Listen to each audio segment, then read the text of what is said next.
Hello, listeners, and welcome to Geek Tragedy. I'm Stephen, known online as Plague Mantle for various reasons, and I am your host. I'd like to welcome to the pod the most erudite human and my best friend, Holly Properly. Hello, Holly, how are you? Hello, I'm very well, thank you. I see your finger knitting. I am.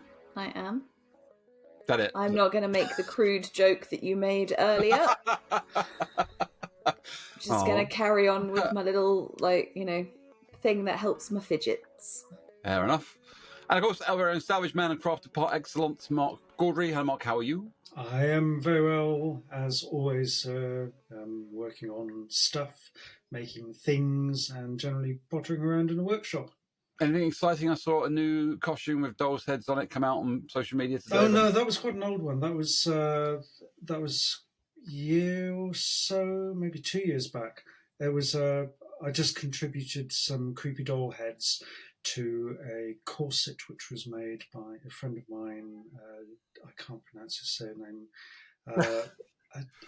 It's not a surname I can pronounce, and she'll understand that. But her name's Jane, and she goes as Jane's Corsets on Instagram, and she makes the most wonderful pieces of corsetry. Yeah, it looked really good. But you see some of her other stuff, all of her other pieces. That was just a post-apocalyptic themed one, which I supplied a load of creepy doll heads to.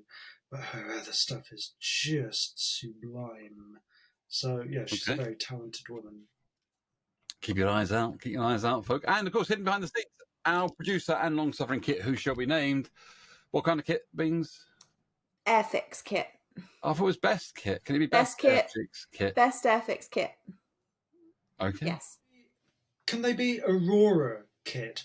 Because I used to have all the Aurora monster kits, and they were my favourites. You had all the Universal monsters. Anyway, yeah, we can call them that. And how are you, Stephen? I am, as you know, it's been a bit of a stressful day for those who have maybe watched the pod for a while. You may have seen I have a black cat called Groot, and Groot was sliced open, possibly by a fox, and came in looking in a bad way, went to the vets and has had many stitches, and is now wearing a leopard skin onesie, which he's not impressed by because the wound was so big. He's got to wear one. So that's been a bit of a focus of my day. So I'm relieved, I think, that he's not dead, because it could have been. And I'm also really pleased because I have a fact of the day for Holly, because we haven't done fact of the day for ages. Is it a Kate Bush fact of the day? On a different podcast, a football podcast, because we like football. Oh, okay.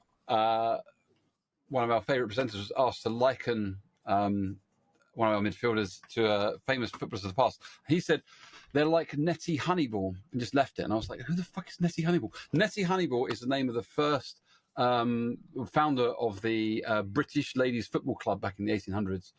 And she's called Nettie Honeyball. That's not her real name. She had to change her name because female players got a lot of abuse. But her name was Nettie Honeyball, and no one knows what her real name is. That's amazing.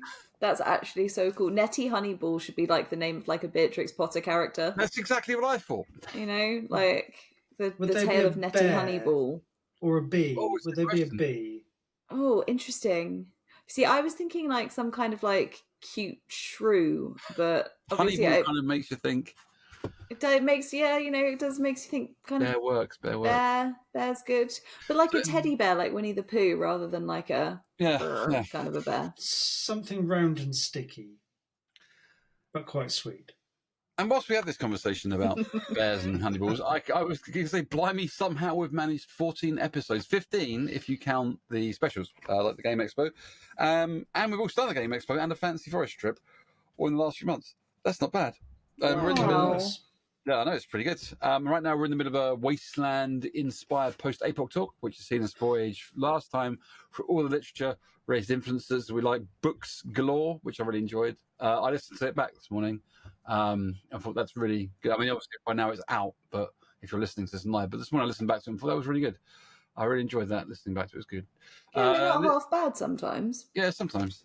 This week we're going to put up our Commodore 64s and talk about some of the games that have inspired us over the years in a post-apocalyptic way, 8-bit, 16-bit, or just plain 2-bit. We are going to discuss them. And in a pre-brief chat, we've kind of identified big games that we want to talk about, and then little games that we kind of want to chat about. Before I let it rip and kind of get us into the whole format that we usually enjoy, I wanted to say that 15 episodes in, I didn't expect there to be so much love for us out there. I mean, I know we're not huge or anything, but whether I go on Facebook or Instagram or Spotify even, or the YouTube channels, there's loads of really nice things people are saying about us, and people really bigging us up. And Molinarius Games made a big post, which, kind of gladdened me, made heartwarmingly happy kind of I stuff. cried like a baby. Yeah, it's gladdening. It's gladdening to read. Thanks, folks. It means kind of a lot to us to Thank read that. you. Thanks for the love. Yeah, it's really nice. Anyway, moving on to the game where post-apocalyptic. We discussed Fancy Forest, games that made us have fields in the happy places. We like fields in happy places. But as ever, if you want something done Holly properly, do you have a response, Holly properly? No, I still can't figure it out. Then It's- I have to do it myself. Then you've got to do it yourself. I still think you still sounds. sod off, Stephen. Yeah, Sod Off Stephen is probably the closest I've got to a real kind of, something with feeling behind it. Yeah, I don't know. It just, everything just kind of seems a little bit, I just haven't found it yet, but I'll find it. So let's talk a bit about the game that when I ask many people, what's your post-apocalyptic game? What got you into things? A lot of people say Fallout. Of course they do. A classic. So do you wanna get us going? Because yes. I'm going to talk about Fallout a lot because we love Fallout, and I know you're really new to the genre. So I am indeed. So I'm just having a look at the script that you've lovingly put together here for us, because at this point I was. It's more yes, suggestions Stephen, you and are talking wonderful. points. We love Stephen. No, just for clarity for my listeners. Usually, I have a couple of hours.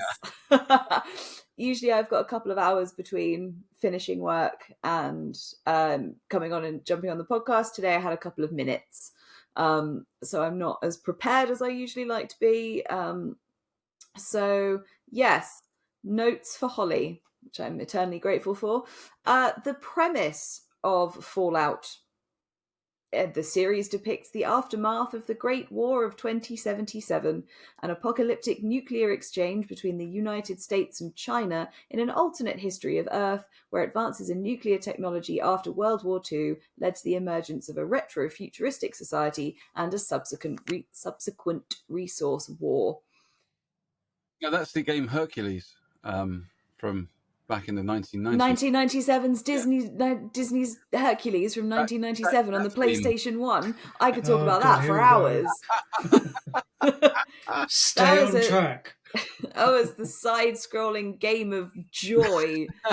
I've still never finished it. It's so difficult. So I'll tell you what, if you haven't read the scripts, you can just join in and we just randomly wander. No, I do. I'm getting there. What I was going to do was ask you, because I know that there are tons and tons and tons of different Fallout games. Like 10 maybe, but yeah. That's tons. Which one did you play first? Mark, you go with that. I said lots of stuff. Fallout 3 was the first one I encountered. I had no knowledge of 1 and 2 at all, but apparently they were very different games. Why didn't you seek them out immediately? Like, I couldn't do that. Like, when I played The Witcher, I had to start at number 1. I couldn't. See, I love ahead. My first-person shooters, and Fallout 3 is a really good first-person shooter. But it's you think also, so? Well, yeah. I mean, the whole VATS thing was a bit like took some getting used to, but I liked the fact that it was first-person, and I liked the fact that it was an exploration, and the shooting was a bit different to Doom, for example, which I loved. Doom! I love Doom. What was Fallout 3? Was that I was playing Doom this morning when I was having a break. I love Doom. That's how much I still love Doom. I love Doom. I was going to say, like, with Fallout came out in 2008-ish, maybe? Should know that. Fuck knows. Should know that. But no idea. It was around that time. Doom's quite a long way distant from Fallout 3. Did you not play many Fallout first-person shooters in between? Oh yeah, no, I played loads. I played, but that was a genre that I really enjoyed. I played Doom. I love the original Quake, the first Quake, which was sort of Lovecraftian Doom. But first person, I found. Sorry, what? I was going to say, do you want to hear my interesting Quake story quickly? Go on. When Quake 3 came out, and it's versus Quake 3 Arena, I used to live with this guy called Rob. We all called him. Well, he called himself Stav because he was Greek.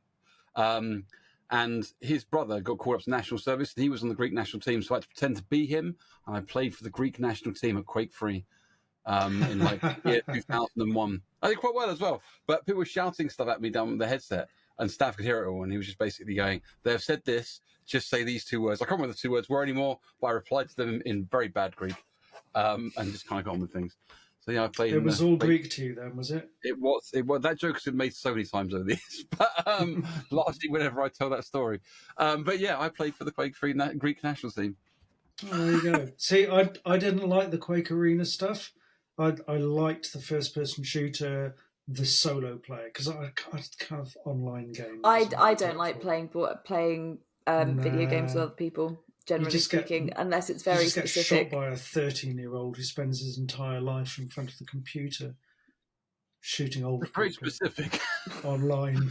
It's happened more than once, hasn't it, Mark? It has happened more than once. Probably. Right. So Death Dealer 1324 or something. You're saying like it's a good first-person shooter, which is fair because like Fallout. It's good first-person adventure. Yes, that's a good way of putting it, because I think one of the strengths of Fallout 4 was it was quite a good first-person shooter compared to Fallout 3 and Fallout New Vegas. Do you know what Fallout 3 is not very good at? I will tell you, dear listeners, that I have played approximately 24 minutes of Fallout 3. Well, I was just making it up as I went along, and I thought if it was specific, it would sound less like a lie. But no, I've only played a very little, teeny tiny amount of Fallout 3, and the melee weapons are shite. I'm just putting that out there now. No, never do a melee. Ran out of ammo, had to use a baseball bat, died 12 times, gave up. Yeah. Not a fan. But yeah, Fallout 4 I think is probably its strength is they revamped each of the games they went through it, and obviously Fallout 1 and 2 are very similar. I think the best thing about Fallout 1 was, I know you've never played it, but there was probably the villain. There was a bad guy called the Master, and he was original. Like disintegrating face. He was very unique. You're never going to see him like him anywhere else. He was very cool. Obviously, the game was brand new and very exciting. And Fallout 2, I thought they really developed the role-playing aspect. They were I think they borrowed a lot of things like Baldur's Gate when that had first come out and that kind of thing. There were loads of story. Any decision that you make in that game alters what happens next. Everything, anything you do, kind of has a huge impact, and you're really feeling the story as you go through it. I thought that was really clever. And then with Fallout 3, the thing that really sold it to me was the world, because beforehand, as you say, you're going into a first-person adventure, and I've been playing it as this kind of vaguely overhead kind of scrolling game. But the Capital Wastelands, they are perfect for they're glorious, post-apoc, aren't they? They're wonderful. I mean, the story and the gameplay wasn't that great. I thought Fallout 2 was better in that front, and I thought some of the quests are fucking stupid. Go through this building and take this book and give it to that person. They'll give you a pencil. Go over there and give it to that dog. What am I doing for XP here? But the backdrop was incredible, wasn't it? So the thing I enjoyed about both the 3 and 4 was it was a sandbox world. You could just, and I always did, I went off piece. Fuck the main story. I'm not interested in the main story. If I finish the main story, then I've kind of finished the game. So I'm just going to go and explore everything and find all these interesting little side plots and all these interesting little locations. And that's what I really enjoyed. That's kind of how I played 3 and 4, was just go out and explore the world and not really bother much with the main plot unless it came and slapped me in the face occasionally. being chased across the capital wastelands by a death claw or two, yeah, when you're quite low level. Yeah, absolutely. Fallout 4, I had just about left Sanctuary. Is it Sanctuary? Yeah. And you go down to the first little bit of town there. And I thought, I wonder where this road goes. And I just this road, and I go, what the fuck is that? Oh, I'm dead. Right, okay, maybe I should stay a little bit closer to home and sort of build up the stats a bit, or at least get some power on it. But yeah, I just I loved that exploration. Yeah, that it was you weren't on rails at all. You weren't like, oh, this is the next part of the plot you must follow. I just wanted to go out and explore the world and be in it, really. Yep, absolutely. I can't agree more on it. I was really chuffed when the DLC came out and made it a bit bigger and kind of threw out some extra bits and pieces into the world. I didn't like the spaceship quest. I don't know. Have you done the DLC? There's, well, it might be the same one. What's the Cold Harbor? Is it? Yeah, is that the one where you go onto the island full of? This is Fallout 3, yeah. No, Fallout 4 I'm talking about. All right. Well, when I did Fallout 3 in that first experience, the ground world, and they released a DLC for it, and you got to kind of go up into the spaceship and spend hours up there running around. I haven't played any of the DLC for number 3. It's all right. Like the island is definitely worth it. I quite enjoyed that. You get attacked by hillbillies a lot. It's very strange, and they refuse to die no matter how many times you shotgun them in the face. It's just that was one of the big problems with Fallout 3 was there were bullet sponges. Everything was a bullet sponge. Very irritating. But like I say, the backdrop and the setting was gorgeous, and as Mark says, the open worldness of it all was glorious. Yeah, it was great. And those tents everywhere made me happy. You know, the military tents in Fallout 3 you get. Oh yeah, being everywhere, that just made me happy. Although, Stephen, you do realise that Holly has very, very successfully completely sidestepped the question that you gave her about 10 minutes ago of like, what do you find interesting? Holly, you have just started playing Fallout, haven't you? I have, yeah. Since Fantasy Forest. Yeah. What do you think of it? How are you experiencing it? Because Stephen and I have experienced it for many years. Would like to see it through your eyes. What are you enjoying about it? What are you not enjoying about it? Where are you? So I have had to put it down for a minute because I've been quite busy. So I started with Fallout 3 because that's where I was advised to begin. So I thought character creation was a bit bollocks. Because no matter what I did, I could not make her look like me. And that's usually I love the whole kind of like setup to games. So like in Baldur's Gate, like with Baldur's Gate 3 specifically, you can spend such a long time defining so many of the features of your character and really making them sort of like who you can see in your head, or you know. But you do that, and then you spend the rest of the game either looking at the back of your head or looking through their eyes, so you never actually see it. Yeah, but the cutscenes are cool. You can, if you don't do anything, it will pan out and circle you as a camera. Yeah. It will, yeah. So there's like I kind of, but again, I recognise that was a relatively long time ago. And then I suppose it starts it's quite telegraphed, like the opening, all of the opening sequence from. I can't even remember the opening sequence. It's you're born, and then you learn to walk. You've got some like seriously good memories for like a teeny tiny baby. You must know who your dad is. Your dad's like the doctor guy. No, who voices your dad? Oh, Qui-Gon Jinn. It's Liam Neeson. Liam Neeson is your Liam dad. Neeson is your dad. And then it's your 10th birthday party and everyone's really mean to you. And then you have to go and take an exam. And then, you have to go and take a goat. And then you have to escape. And then things start getting fun from there. But I mean, I feel like I've already made like several terrible choices because... like I say, I ran out of ammo for my actual good gun, and I wasn't going to use the BB gun because I'm sentimentally attached to it because my dad gave it to me in the game, obviously. So I was using like one of the police batteny things, On and I roaches. sort of no on super mutants on the overseer.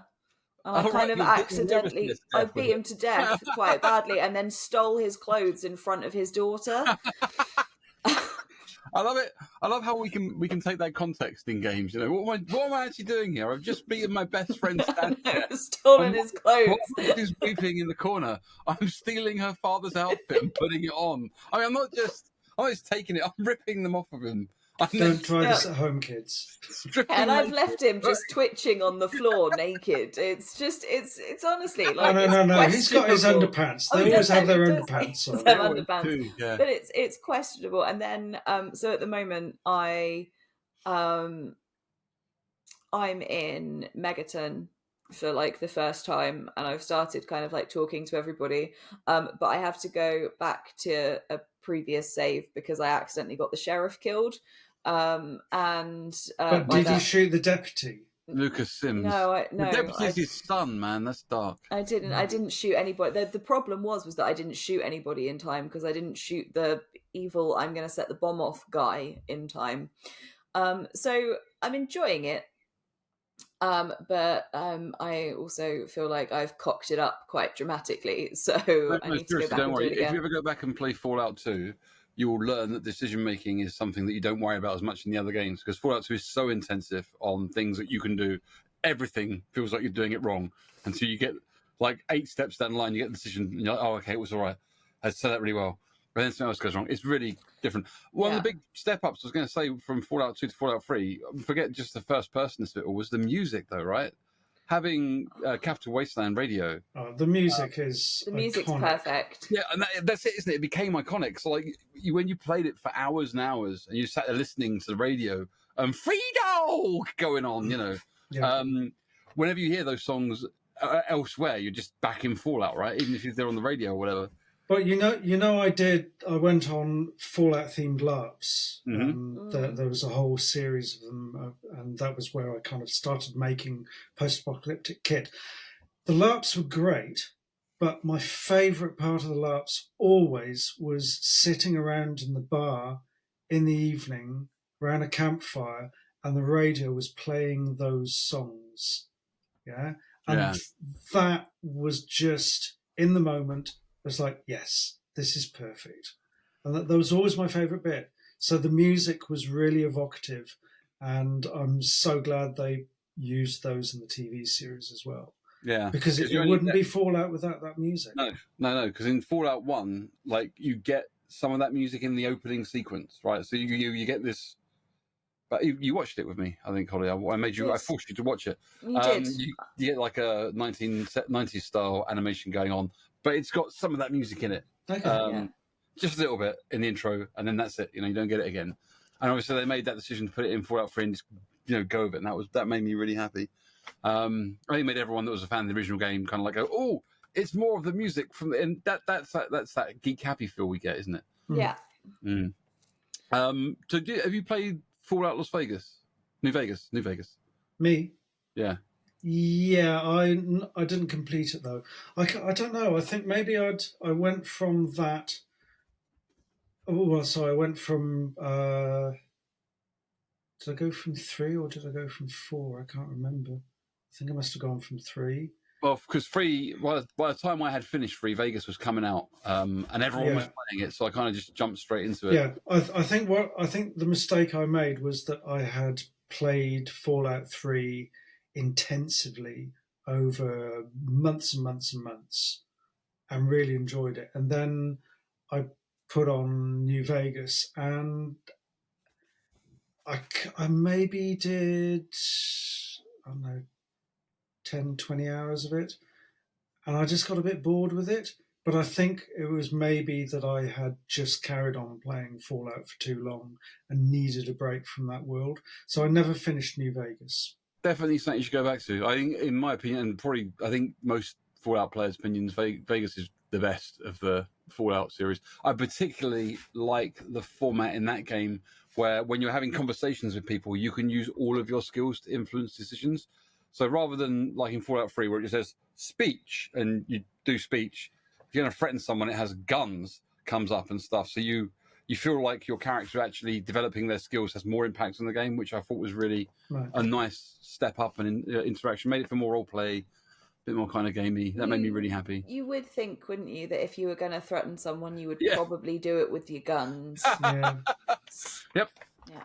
Yep. Why do you? Because obviously, like you've played. I mean, Mark's based, like quite a large number of career years around like post-apocalyptic stuff, presumably as a maybe an indirect result of Fallout. No, fairly direct result, because as I say, it was the LARP that I went on. That was the first. I thought, well, I better make myself a costume, and I enjoyed that process. And then other people asked me to make bits and pieces for their costume, and then it all ballooned from that. So I can very much point a finger at Fallout and go, yeah, you're responsible for me, spending a decade plus making post-apocalyptic gear. Okay. So did you ever want to just do the Vaulty? Sorry? Did you ever want to make the Vaulty? The Vaulty? Yeah. Did you ever want to make the Vaulty? Oh, the Vault suit? Yeah. No. They suck that's so bad. boring. Somebody else can make those. I want to make the fun stuff. So why... How about Super Mutants? I made I converted some ogre heads. I made a sculpt of ogre heads for another LARP, and I converted some of those into super mutant heads for Old Town in Poland. Nice. So sort of I did super mutants, but just the heads. Okay, so why is Fallout so popular? Like in terms of like just the timing, as a game. Timing when it came out, Fallout 1. I think Mark will probably talk about Fallout 3 onwards, but like when it came out, Fallout was quite unique. There wasn't anything in all of its facets, in like the way it was written, the way the story was told, the fact that it was a post-apocalyptic thing. Most of its components, for me anyway, at the time, was really unique, and there was nothing quite like it that I was playing. And the fact they made number 2 was almost quite quickly afterwards, and that was even better, was amazing. But then you had this long wait, and when they brought out Fallout 3, it was, as Mark would say, iconic, wasn't it? That's the everything about it, kind of. I just think it was a well-realised world. I think it was well-rounded, well-realised, beautifully designed. The soundtrack was great. The landscapes were fantastic. The characters, creatures, robots, architecture, all of it was just really well realised. To such an extent that, again, coming back to the TV series on Amazon, that they didn't change any of that. And that was the best decision they made, is just don't fuck with it, because it's just perfect as it is. And I think it was the world building that made it I think if anything, they just enhanced the lore really in the TV show. Yeah, which I thought was very good. Do you think, Mark, that's why you don't want, like, you if you're playing it, you're not really like overly kind of faffed about the plot because like you just love the whole world of it so much that it's just kind of easy to wander around it and get lost? Yeah, it's something you can just roam around in and explore. And going back to Old Town, the post-apocalyptic festival in Poland, which sadly no longer runs, but I went there 3 times, and that was the location they had was on an old ex-Soviet military airbase, and they had huge areas of just cracked concrete old runways and then buildings out, and you could walk out into this landscape, and it really did feel like some of the landscapes in Fallout in the game. So that there was a moment of walking out going, wow, this is perfect, this is so spot on. Yeah, I mean, even Wasteland Weekend doesn't really have that because it's all desert. But that urban decay, it wasn't urban, but that decay of that decay of civilization, of structure, of concrete and buildings just collapsing, just replicated the feeling of Fallout so well. So, yeah. And obviously, you haven't been outside too much in Fallout, Beans, but like, as a game, like I say, Fallout 1 and 2 have a lot of really clever storytelling in it because they don't have that. They didn't obviously at the time have the capacity to make Fallout 3. Yeah. Fallout 3, the quests are pretty poor. The storytelling isn't grand, and you can just ignore a lot of what is going on because, as Mark's saying, everything is beautiful. So, like, there's a place called Rivet City, which is a boat, right? It's a big ship sat in the harbour, and it's glorious. Just the concept of it is glorious. And once you hear about it, you just want to go and look at it. And when you get to look at it, you're like, this is better than I expected it to be. And when you get to the capital and it's just ruined, their falling over, it's just grand. But the problem is they didn't. If it hadn't been great, the game would have flopped because, like, when you're going around the capital wasteland, you have to try and navigate like train systems, underground train systems. You get easily lost, and it's tricky. Yeah, it's harder than you want it to be, but you put up with it because the next place you're going to is going to look really cool. And once you're there, you can fast travel, so it doesn't matter after that.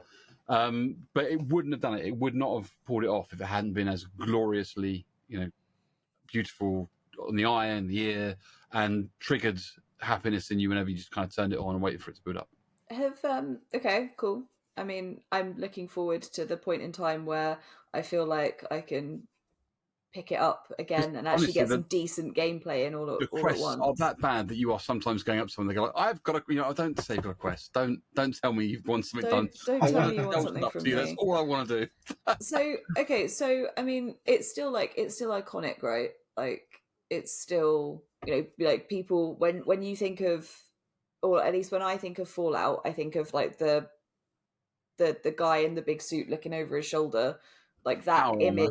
Yeah, that image is Fallout. Like the what was on like the front of the Xbox box. Well, the war theme is like at the beginning of every whatever changes happens, and that armor is what the soldiers wear in the in the 2077 war. But it was iconic, right? Like, so Fallout 3 is iconic. Like, we've basically kind of said that, but at the same time, it's got its limitations, right? It's got its story limitations. It's got its, and it makes up for it by being beautiful. And New Vegas solves that, I think. New Vegas has better storytelling, they step their game up. And New Vegas is also quite a pretty place to live, but it's more desert. But are there any that you don't like? Yes, I fucking hate Brotherhood of Steel. I think that's a really crap game. I find it quite offensive that it exists. I didn't even know it did exist. Well, to go back to your place of ignorance, Mark, for Stephen says it is shit. Okay. I mean, Fallout 4 is not as good as I thought it was going to be. It's better in that it's a good first-person shooter. It's a really good first-person shooter. They've really solved loads of the problems that they put VATS in to solve in Fallout 3 and New Vegas, and they've made it loads better. But they took out the really cool, look, you can use your gun skills to talk to people. And the plot's all right. It's all right. It's not as good as New Vegas, in my opinion. That's the one where you start in your house, isn't it? Yeah, and then your child gets stolen, and there's some evil. You don't know go into anymore because you haven't even started on that one yet. No, I haven't. But you get put in those big. Yes. Yeah. I know. Yeah. Yes, I showed you the start of that game as well. Yes, you did. I have seen the start of many games and the end of very few. Yeah, I didn't like Brother Steel's. Fallout Tactics is all right, but it's more of a RTS. So it's not a complete RTS, but it's a lot of RTS in it. I wish I would actually love it if they made like a UFO Enemy Unknown style game set in the Fallout world. That'd be very cool. I'd quite enjoy playing that, I think. Also, by the way, like the power armor in Fallout 3 that you get to run around in is done very differently and I think I remember you can actually fly around in your power armor in Fallout 4, can't you? You can get a temporary jetpack which gives you a boost, but you're not really flying. Mark, why haven't you made one of those? Make a working jetpack immediately. Okay, thanks. Well, I mean, it is the 21st century. We were promised them. Well, there's not the 21st century left, though, isn't there, really? We're only a little way into it.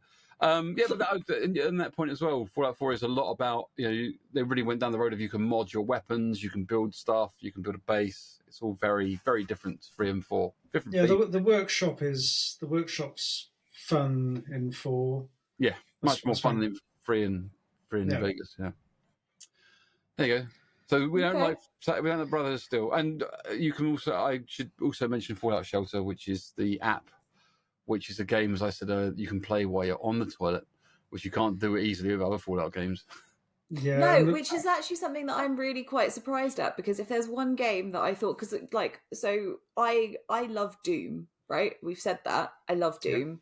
Yeah. It was one of the first games I ever played, and I got so excited when they remastered it and brought it out on the Switch. I was so excited, and that is never. I'm so gutted because that's probably never going to happen with Fallout. Fallout is probably never going to come out on the Switch, and yeah, that makes me sad. No, you're right. We probably will never, ever get Fallout on the Switch. But in good news, BioShock already exists on the Switch. So, using that to grease our leopard gently into the next section, we get to talk a little bit about beans. That's me. And the wet apocalypse. I love a wet apocalypse. Certain doesn't sound too weird. Yeah. So, like Mark and I have just spent ages talking about Fallout, because we love Fallout, and we are here to talk about games and franchises that we specifically love. And I'm sure people out there listening might go, well, you know, Fallout is very Bethesda and other games are very Bethesda, and you know, they've got a bit of a negative rep, but I don't really care about that at the moment, and I'm sure Mark doesn't either. And if you want to find out why they've got a negative rep, if you're listening to this, go and Google it. I don't really want to talk about it. So yes, we love it, but you have a penchant for wet apocalypses. Yeah. So let's talk a little bit about them. So like BioShock was one of the things that when I think Mark asked you at Final Fantasy Forest what was your thing. You eventually remembered that it was BioShock. You were like, BioShock, that's my thing. Yeah. Hours after I asked you. Yeah. Yeah, everyone else was asleep by that point. It was quite embarrassing. Yeah, it was quite shocking at 3:00 in the morning for you to wake up in the time and go, BioShock! BioShock! And it was struggling up with the microphones. Now, go! Very weird. That's exactly how it happened, gentle listeners. So if you're listening to that live pod, that's how it went down. Yeah. The so you know, is it post-apoc? No. Mostly it's dystopian. It's dystopian, isn't it? It's no government. You can kind of argue that the events of BioShock 1. So BioShock 1 and BioShock 2 are wet apocalypses. BioShock 3 is a cloudy apocalypse because it's all in the sky. But you can argue that, like, so the world above is completely normal, right? Mm-hmm. Like the world above the sea is completely normal. But in Andrew Ryan's crazy, twisted imagination where he's built this city underneath the sea, tyrannically, the city underneath the sea has undergone an apocalypse. Has it though? It has. It's a localized apocalypse. It's government that's collapsed and it's slipped into a dystopian. Yeah, it's a collapse of society within an enclosed biosphere. Okay, because while we are definitely talking about post-apoc stuff a lot, as we said at the beginning of last pod, we're also talking a bit about dystopian. What's the difference between the two things? You know, how one thing can lead to another eventually. I like to think of it as a localized lead to a rise apocalypse. of a new government and then fall into dystopian stuff. But mostly I've written down topic points here, and I realise that we're doing it all wrong because the first point on that list just says discuss Holly, because I haven't put any punctuation in it. So we should just discuss Holly, really. Well, I quite like Holly. I mean, I've known her for a few years now, and I think, on the whole, she's very, very intelligent, very eloquent, intellectual, wields a good wrench. This is quite nice. Distracted. We should do this segment. We should just rotate this segment between the three of us, because I've had a really horrible day, and listening to compliments about myself is quite nice. So there you go. Thank you. Stephen, it's your turn to discuss Holly. Well, I spent all day sending you compliments because you were having a bad day. You did, yes, and I cannot thank you enough. I think you've done an excellent job of managing your terrible day, getting through it, and emerging victorious after a great battle with your own internal monologue. Yeah. Congratulations on successfully overcoming that. Thank you. And also, I haven't been bitten by the cat today, which is always also a plus. Double bonus. But tell me why you love BioShock. Because it's what attracted you to it? That's the better question. What attracted me to BioShock? Oh, Stephen! I can't help myself. It's that 1940s. That's what we do every week, and you get all irate about it. I rate, maybe a bit miffed. Everybody done now? No. No. Apparently so. Go for it, Holly. It was the aesthetic in almost entirely, and the world, and the story, and just everything, because you find out things so piecemeal. And unlike Mark, I like to follow the direction that the game is pointing me in. I like to do the main story. I like to feel like it's actually quite, I think it's quite stupid sometimes, really, because like I want to follow the, like, I probably do miss out on doing, like, on seeing some of the cool things and like finding Easter eggs and doing side quests and stuff, because I feel like I have to get it right. I feel like I have to play it right, and playing it right is following that main kind of trajectory. So but the gaming environments from those two games are very different. It's far more difficult to go off-piste in BioShock because you're in contained corridors and rooms and complexes, whereas in Fallout you've got this big open space, you're outdoors. And equally, I tried my very first action in BioShock when I played it, and I only really played the first one. I played bits of the second and third one, but I only played the first one, really. Was the plane crashes, you're in the sea, and there's the lighthousey thing, and you're like, oh, lighthousey thing. But I wanted to see what was in the plane, so I spent quite a long time trying to get back in the plane to have a look around and maybe swim out in different directions to see. I found that you couldn't do that, and it made me really sad. Yeah. A lot of invisible walls in BioShock, which occasionally are really handy, because it is quite big and easily, everything sort of looks quite similar, and it's all dark and flickery, and sometimes there are big daddies outside the window. I love the big daddies. I love the big daddies. But it is interesting though, isn't it? Because that is, like, I tried to play that game because I'd played so much Fallout, and I think now I think back on it, I think I was quite disappointed that I couldn't do a lot of things, and I couldn't interact with a lot of things in the game because you just weren't allowed to. You're much more on rails in BioShock. I think the game actually reminds me. I think I played BioShock first, but the game reminds me of. Have you played Dead Space? Yeah. No. I think mechanically it's very similar sort of environments. You contain spaceships and corridors and weird shit leaping out of walls at you. I love that. Look here, I found some weird shit. Honestly, there's a lot of weird shit leaping out. One of the best gaming experiences I've ever had was the first time I saw a Big Daddy in BioShock.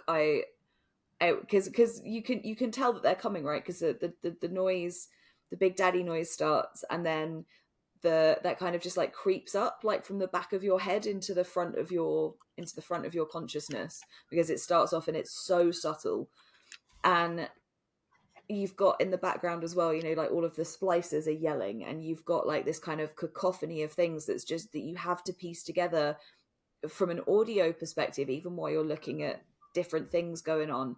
And then you kind of think, oh, what's that new noise I haven't heard before? And like it might be one of the little sisters, and their whole like, oh, I saw an angel, and they're really fucking creepy anyway. And then great. The controller, because I was playing it on Xbox the first time I ever played it, the closer you get to a Big Daddy, it does that whole like T-Rex teacup Jurassic Park thing, and the controller vibrates with each one of its footsteps, and it's terrifying because nothing that you have encountered so far has any ability to make the ground shake, and yet this Big Daddy can do that. And then they look at you, and then all of its big eyes go red, and suddenly this thing is like barreling at you with a big fucking drill. With a big drill, like, woo! What's that you got there in your arms, sir? It looks like a big fucking drill. I think what you were saying, Holly, about the soundscape, I totally agree. I think the soundscape for the BioShock series is really good. BioShock, I think it's a really good soundscape on it, in the way that Fallout uses music, I guess, to create a soundscape. BioShock doesn't. Yeah. but it uses all those really nice environmental. It does, and I think that the build-up's good though as well, isn't it? Yeah. The build-up with the music as well, with the like everything's shadowy, which makes me happy. Yeah. There's like a lot of stuff you can't see what's going on, and there's stuff in there, and the music and the sound effect really builds up with that. But also the way that you travel through, particularly in the first act, I suppose, and you're learning stuff, but you're learning stuff not just by listening to recordings and finding clues and to what's happening and talking to NPCs. When you're going through those big glass tunnels, you can see other glass tunnels, and there's stuff going on in those other glass tunnels. And you're like, what the fuck is that? Yeah. And how close to me is that? And can they get to me from that? That I found to be very, very good, along with the music and the sounds that were going on. And that was a really clever way of building up tension and clues before you get into the second act, and it stops happening as much. The big one for me is when you've got because you're finding the tape recordings around everywhere, right? And like where with, I think the music in Fallout kind of it gives you kind of like that open, like that really open vibe, that really kind of like that free world, like open space, you can go wherever you like in this desert vibe. Like the music is very kind of evocative of like you can just go places, see things. It's quite kind of, I don't know, that's just when I play it, that's how it makes me feel. And everything soundscape wise in BioShock makes me feel quite claustrophobic, in like a very kind of, I am under so much water and all of these things are happening around me and I'm trapped kind of a way. Like they've built that really beautifully. And my favorite noise in BioShock is the noise that happens when you press the I want to listen to this recording button, and you can hear the button being depressed and you can hear the tape start, and just a slight crackle just before someone's voice comes in. Like they have thought about that. I don't know, usually like enjoy using the word holistic, because quite often like the context that people are using it in is bollocks.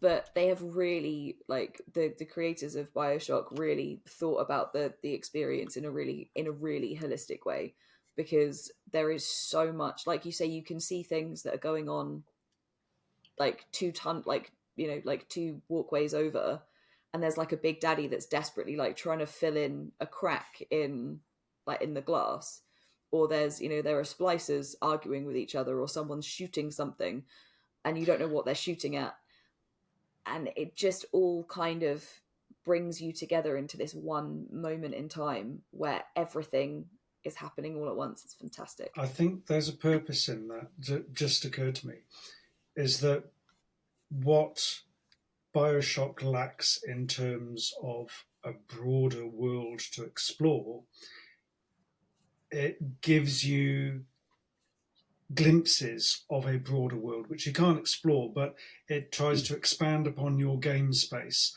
by giving you glimpses of other spaces and other things happening to make it feel like a living world. But yeah, I was going to touch on that. It has to do it in a different way to the way that Fallout does it. It's like looking out the window, isn't it, and seeing all the buildings that are there and imagining what has happened there before. And I was going to touch on that when Holly finished. So that having both the sound and the visuals do that is very cool.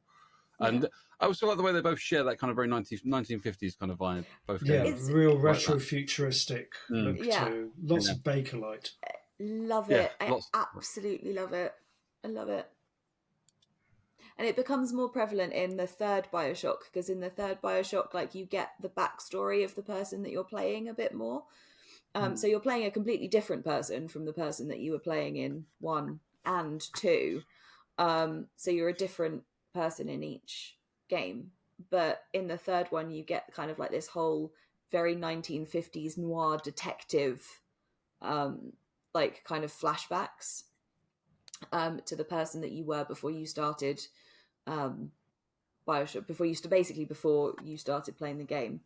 And it's wonderful because it's proper stereotypical noir, it's proper like fedoras and like looking at someone's face and they've got like the Hitchcock blind slats in the lighting over their face and all of that kind. It's just gorgeous.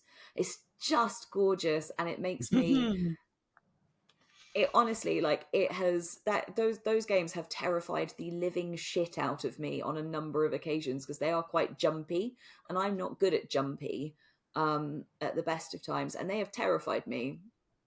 But it is at the same point one of the most beautiful games I think I've ever played. And apparently there's a fourth one coming out. Oh, I'm so excited. Meant to be.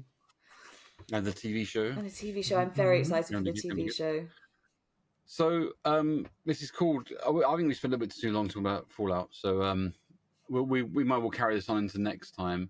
And we are, gentle listeners, going to talk some more about other games next time. But this is called Beans in the Wet Apocalypse for a reason. Because whilst we've already established that Bioshock is wet, but not the apocalypse, we have to kind of step a little bit further into Beans' world. Beans, by the way, if you were new to this, is one of Holly's nicknames. Hello. Not just saying beans in the wet apocalypse because that's what we want for dinner. Soggy beans. Soggy beans.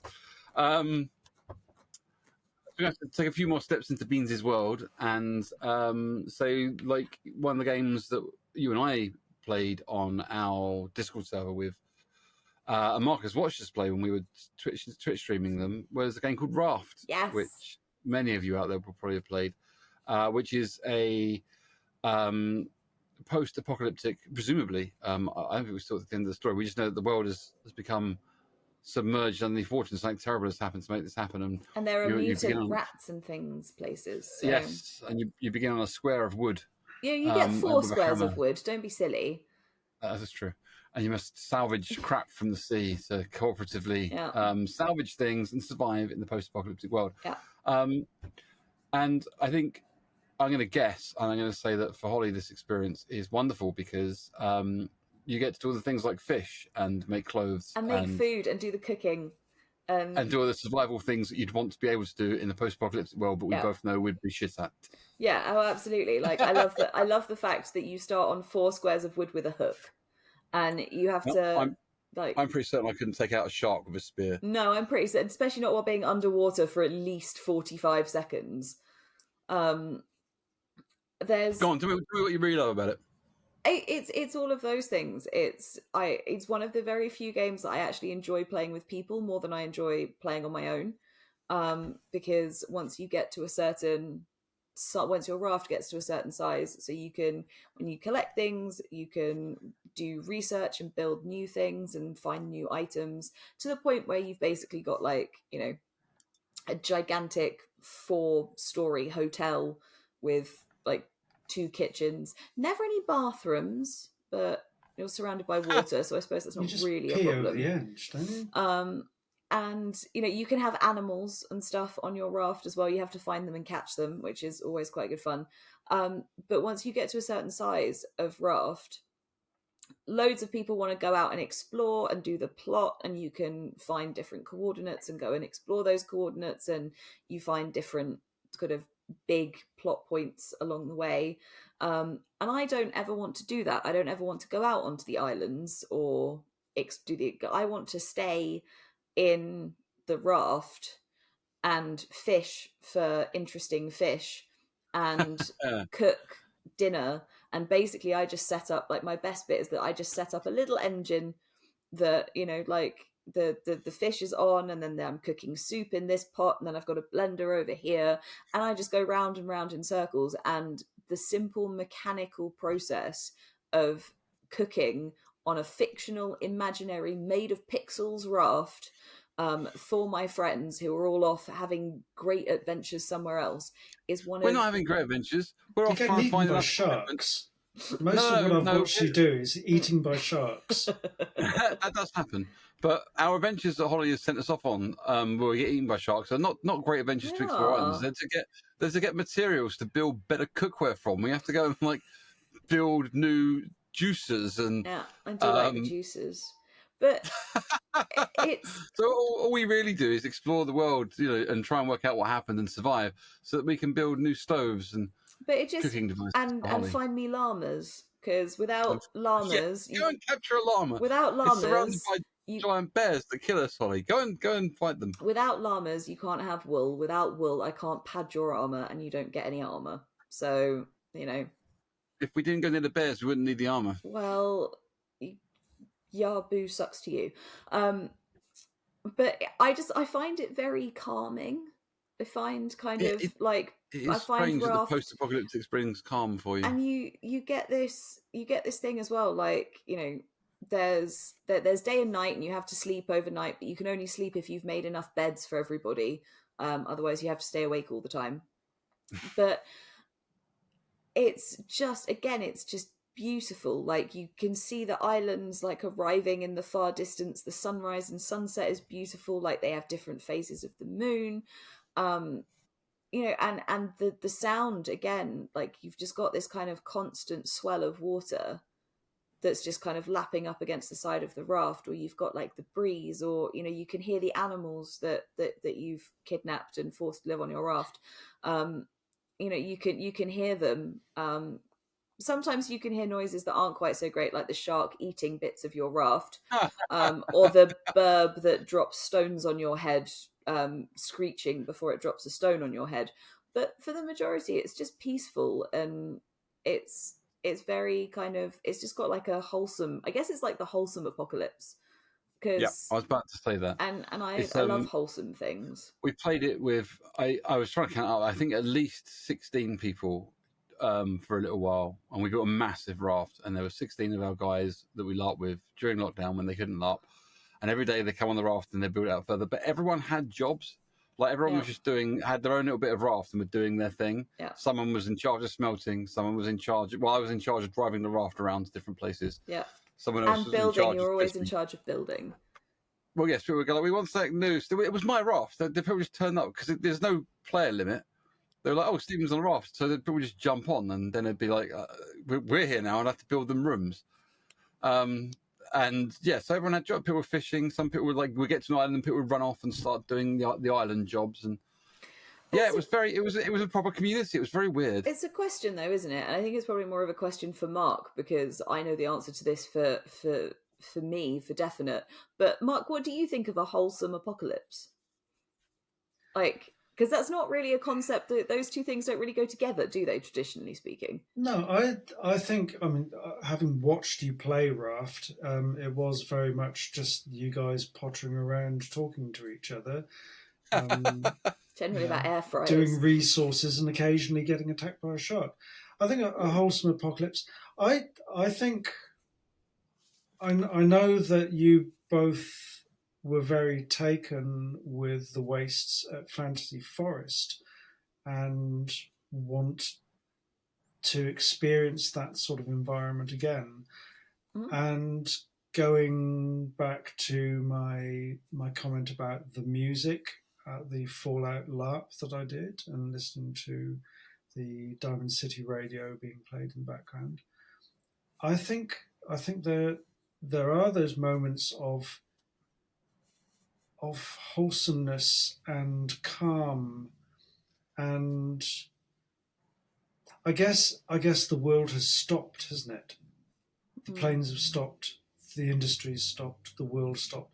Everything has just ground to a halt, and it's just people making their way through a mostly quiet environment, and especially so if you're on the raft. So I think there's a lot to be said about a wholesome apocalypse. I think it's a valid thing. Maybe that's why I like the apocalypse so much now. It's quiet. Yeah. It is true. There's no taxation. There's no demands from people other than for fish. Well, there's a lot of murdering going on, but I mean, apart from that, well, it's only the endless repetitive shark. We're not killing anything particular. We're killing a shark which respawns. So I was talking about the general apocalypse. Oh, right, in the general apocalypse. No, I don't know. No one's ever written a book about a peaceful apocalypse. But anyway, yeah. So I mean, that was one you really wanted to bring in, Raft. You've been wanting to about it for a while, and it's good fun. It's good. It's a good co-op survival. I do like it. There's a lot of games in that vein. I think it's worth doing a bit of a shout out without much discussion because we're running out of show. Towards things like Sunken Land, which is basically Raft, but you're on an island. You do exactly the same thing. You swim along the seabed, going through the ruins of civilization, nicking stuff, But you can build different types of boats. You can build a pedalo. That's my favourite. You can build a pedalo, and you make them pedal like off. A swan? Not so far, although it's still in dev, so they've promised that you can do different shapes and stuff. So maybe because it's no fun unless the pedalo's a swan. Jet skis, all manner of things. But there are bad guys, you know. Oh, excuse me. Oh, there are zombie-like guys. There are cannibals. There's all different types of people out there, and you can build helicopters and stuff and go around and bother them. And you've got to try and survive properly with like people at your door and build a base. And it's a bit like Fallout 4 in that regard. You know, you've got to try and build a defensible base. So they've obviously taken the concept of Raft and made it a bit harder. And I want to do a quick nod to Subnautica because that's a great survival game, but not in a post-apocalyptic environment. The first of the big Water World games, I think. But I think we are desperately running out of time. But we've got a whole section free to go, so I think I have to touch on it next time because we wanted to talk about other games. Like I wanted to talk a little bit about things like Stray, Left 4 Dead, and This War of Mine, and Frostpunk. And you, Mark, you had a few. What did you have on your list? Oh, I definitely want to rave about Horizon Zero Dawn and Horizon Forbidden West, and obviously The Last of Us as well. So two of my favourite games, and both apocalyptic. Cool. Okay, yeah, so if we say, I think so. I think if we say we're going to leave it there for now, and we'll come back to next pod, we'll do beginning with some particularly good if we can do some games that are actually TV shows like the Last of Us, and then we can have a talk about some films and some TV stuff that we watched because we could finally talk about the Fallout TV show, but without any spoilers because I haven't watched it yet because you won't let me because I didn't watch the game because I hadn't played the game yet. I can't finish all of Fallout. Yeah, you can play the games. Well, you're off for a few days, so you can play the games, watch the show while you're playing the games. No. You don't have to play the games to watch the film, to watch the series. You can watch the series without it really spoiling your game at all. Well, no, I think it was just more because I had literally no context about what the world was like. So okay, yeah, fair enough. Like, okay, yeah, cool. All right. Let's knock that on the head then. So that is us, beautiful people. We've enjoyed our time chatting about all things post-apocalyptic, computer related. And next week we'll round off the subject with the rest of our games, some films, maybe some board games. I particularly want to talk about some music that I've, the inspirations and people that have like made good music based on post-apoc stuff. But yes, we can do all that next week. So it's goodbye from me. And it's goodbye from me, so I can go and play BioShock. And it's still goodbye from me. Power of the Frost, goodbye. Take care of each other and have an amazing week, people. We love you very much. Goodbye. Bye. Adios. You have been listening to A Geek Tragedy with me, Plague Mantle, and my best friend, the excellent Holly Properly, and our actually famous guy, Mark Cordory. If you like this, there is plenty more at patreon.com/A Geek Tragedy. Production is by Kit Brutnell. Our logo and artwork is by markcordory.com. Music is by Borislaw Kozielski. Follow us on Instagram and Facebook at A Geek Tragedy. Email us at geektragedypodcast@gmail.com. Subscribe, leave us a rating and a review. And don't forget to tell all your geeky friends. Also, a big shout out to all of our genius geeks. We adore each and every one of you. And of course, much love. Take care of each other.